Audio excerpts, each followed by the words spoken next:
بسم اللہ الرحمن الرحیم۔ السلام علیکم میرے پیارے دوستو، اللہ آپ کو ہمیشہ خوش رکھے، آمین ثم آمین۔ دوستو، اس بہترین ویڈیو کو لائک کر کے چینل کو سبسکرائب ضرور کریں۔ میرے پیارے رسول پاک صلی اللہ علیہ وسلم نے ارشاد فرمایا، جب بھی کوئی بندہ اللہ تبارک و تعالیٰ کو ان دو ناموں سے پکارتا ہے تو رب کریم ارشاد فرماتے ہیں، اے میرے محبوب، مجھے شرم آتی ہے جب کوئی آدمی اس کے سامنے ہاتھ پھیلا دے اور یہ نام لے کر اس سے اپنی حاجت مانگے، اپنی پریشانیوں سے نجات مانگے، تو اللہ رب العزت فرماتے ہیں، مجھے شرم آتی ہے کہ میں اسے خالی ہاتھ کیسے جانے دوں، میں اپنے بندے کو کیسے ناکام لوٹا سکتا ہوں۔ میرے پیارے عزیز دوستو، جب اللہ رب العزت نے یہ کہہ دیا کہ اس نام سے مجھے پکارو، میں تمہیں خالی ہاتھ لوٹا ہی نہیں سکتا، تو پھر ہم آج پریشان کیوں ہوتے ہیں؟ ہمیں معلوم ہونا چاہیے کہ وہ دو کلمات کون سے ہیں، وہ نام کون سے ہیں جن کو اللہ رب العزت کے نزدیک اتنا محبوب مانا جاتا ہے۔ صحیح بخاری کی ایک حدیث پاک میں رسول اللہ صلی اللہ علیہ وسلم نے ارشاد فرمایا کہ جس نے 100 مرتبہ سبحان اللہ و بے حمدہ پڑھا، اللہ رب العزت اس کے سارے گناہوں کو معاف فرما دیں گے، چاہے وہ گناہ سمندر کے جھاگ کے برابر ہی کیوں نہ ہو۔ سبحان اللہ، اتنی پیاری حدیث ہے۔ اگر آپ کو یہ حدیث اچھی لگی ہو تو کمنٹ میں سبحان اللہ، ماشاء اللہ آپ ضرور لکھیں۔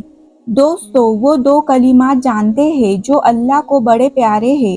اللہ تبارک و تعالیٰ ان سے بڑا خوش ہوتا ہے، اور بندہ جو مانگتا ہے، جو چاہتا ہے، چاہے بندے کو اس کی امید ہی کیوں نہ ہو، پھر بھی وہ اگر اپنے منہ سے وہ الفاظ نکال دیتا ہے تو رب کریم اسے اتنا نوازتا ہے کہ جس کا اس نے کبھی گمان بھی نہیں کیا رہتا۔ میرے پیارے عزیزو، وہ شرط کیا ہے؟ شرط یہی ہے کہ مسلمان کا یقین کامل ہونا چاہیے۔ عمل وظائف تو آپ بہت کرتے ہوں گے، لیکن کیا آپ کا یقین پختہ ہے، مضبوط ہے؟ آپ ایک وظیفہ کرتے ہیں اور ایک دن اس وظیفے کو کیا، پھر سوچتے ہیں کہ اس سے فائدہ کیوں نہیں ہوا، تو میرے پیارے عزیزو، اللہ رب العزت کی ذات جس کو چاہے فائدہ عطا کرتی ہے، اور ہمارے اعمال بھی درست ہونا ضروری ہے۔ اس لیے سب سے پہلے جو کام کرے عمل کے شروع میں وہ توبہ کرے۔ رسول پاک صلی اللہ علیہ وسلم نے ابن ماجہ کی حدیث نمبر 42 اور 47 میں ارشاد فرمایا، اللہ تعالیٰ تمہاری توبہ سے اتنا زیادہ خوش ہوتا ہے جتنا کوئی اپنی گم شدہ سواری پا کر خوش ہوتا ہے۔ یعنی جب کوئی انسان اپنی گم ہوئی چیز کو واپس پا لیتا ہے تو وہ جتنا خوش ہوتا ہے، اتنا ہی اللہ تبارک و تعالیٰ جب کوئی بندہ توبہ کرتا ہے تو اللہ اس بندے سے راضی ہوتا ہے۔ پہلے رب کو راضی کرے، پھر عمل اور وظائف کرے تو اللہ تبارک و تعالیٰ آپ کو بڑا ہی نوازے گا۔ اور جو لوگ روتے ہیں نا، بار بار کی تکلیفیں ہیں، پریشانیاں ہیں، مصیبتیں ہیں، تو حضور کی حدیث بھی وہ سن لے کہ رسول پاک نے فرمایا ہے، صحیح بخاری کی حدیث ہے 56-45، اللہ تعالیٰ جس کے ساتھ خیر کرنا چاہتا ہے اسے بیماری کی تکلیف اور دیگر مصیبت میں مبتلا کر دیتا ہے۔ یعنی اللہ جب کسی سے راضی ہوتا ہے، کسی کے ساتھ خیر اور بھلائی کرنا چاہتا ہے تو اسے مصیبتیں اور تکلیفیں عطا کرتا ہے، اس کے لیے آزمائش ہوتی ہے۔ جب وہ ان میں کامیاب ہو جاتا ہے تو رب کریم پھر اسے نوازتے ہی نوازتے ہیں۔ تو آئیے میرے پیارے دوستو، پہلے حدیث کی طرف بڑھتے ہیں جس میں ہم نے یہ شمار کیا تھا کہ وہ دو کلمات ہیں جس سے اللہ راضی ہوتا ہے، اور اللہ تعالیٰ فرماتے ہیں کہ مجھے شرم آتی ہے جب میرا بندہ مجھے ان دو ناموں سے پکارتا ہے اور اپنی حاجتیں مانگتا ہے تو میں اسے عطا کرتا ہوں، میں اسے خالی ہاتھ نہیں جانے دیتا۔ تو وہ حدیث اور وہ دو کلمات کون سے ہیں؟ سب سے پہلے آپ نے نمازوں کی پابندی کرنی ہے۔ جو لوگ نماز پڑھتے ہیں اللہ تعالیٰ ان کی پریشانیاں ویسے ہی دور فرما دیتا ہے، اور نماز دل کا سکون ہے۔ نبی کریم صلی اللہ علیہ وسلم کی آنکھوں کی ٹھنڈک ہے، تو نماز کی پابندی آپ ضرور کریں۔ اب اس وظیفے کو کسی بھی نماز کے بعد کر سکتے ہیں۔ جیسے ہی آپ نماز سے فارغ ہوتے ہیں تو ایک جگہ پر بیٹھ جائے۔ اگر آپ باوضو ہے تو ہی یہ وظیفہ کرے، اگر وضو خارج ہو گیا ہے تو جا کر دوسرا وضو بنا لے، ورنہ نماز کے بعد تو وضو ہوتا ہی ہے۔ اگر وضو ٹوٹ گیا تو وضو بنا کر آپ یہ وظیفہ کریں۔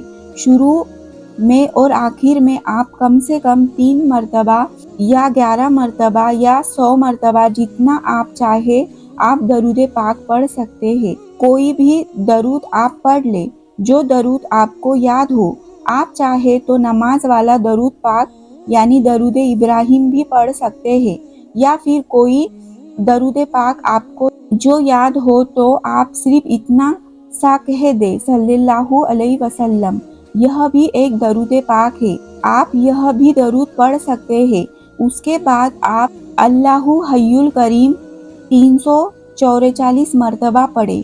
یہ اللہ تبارک و تعالیٰ کا مبارک ناموں میں سے ایک نام ہے، یا اللہ حی الکریم، یا اللہ حی الکریم۔ آپ 344 مرتبہ پڑھیں۔ جیسے ہی آپ یہ کلمات پڑھ لے تو آخر میں پھر سے درود پاک پڑھ لے جو آپ نے شروع میں پڑھا تھا۔ یاد رکھیے وہی درود پاک آپ آخر میں بھی پڑھیں۔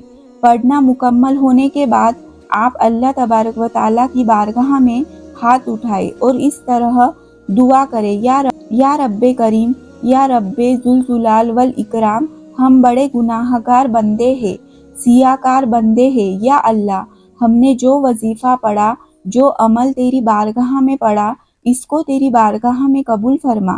پھر اپنی جو بھی حاجت ہو، جو بھی پریشانی ہو، آپ اللہ کے حضور حاضر کریں۔ انشاءاللہ تبارک و تعالیٰ جیسے ہی دعا قبول ہوں گی، اللہ تبارک و تعالیٰ آپ کی فوری مدد فرمائے گا۔ اے میرے اللہ، ہم سب کے جان کی، مال کی، عزت کی، آبرو کی حفاظت فرما۔ ہم سب کے گناہ کبیرہ اور صغیرہ معاف فرما۔ قبر کے عذاب سے بچا، یا رب العالمین۔ مغفرت فرما، ہمارے والدین کی ہماری بھی مغفرت فرما۔